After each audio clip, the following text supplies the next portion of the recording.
Well, first at 4, the heavy rain we saw on Friday is still causing some major issues for one local community. And the people whose homes were hit hard by Tropical Storm Debbie once again picking up shovels and filling sandbags. WSCV's Sarah Smith visited the Rushing Street area once we received word that the water started to rise. So Sarah, where are you right now and what are you seeing?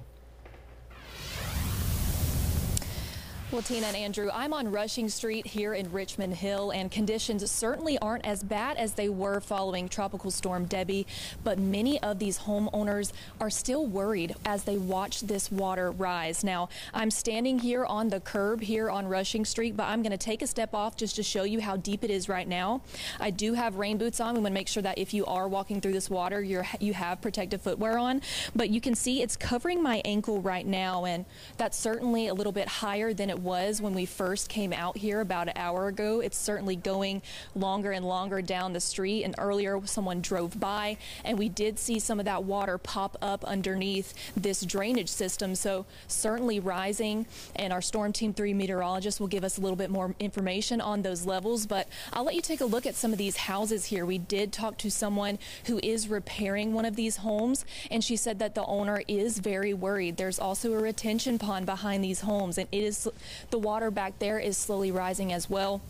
They are worried that all of their hard work essentially will be destroyed again. If not now, then the next time the river levels rise. So certainly a concern for all of the homeowners, many of the people not even home right now because their homes are condemned or they're being demoed right now. Now, the city of Richmond Hill does have pumps ready, but the water has to reach a certain level before they can operate effectively. They also have sandbags available on Timber Trail. Sand is on site, but you do need to bring your own shovel. Now, also, we want to let you know Highway 144 between Bryan and Liberty County remains severely flooded and closed. Also, the road leading to J.F. Gregory Park is closed because of water on the road. For now, reporting live in Richmond Hill, I'm Sarah Smith, but I'll toss it to our chief meteorologist, Scott Roberts. He has more information on the river levels. Scott?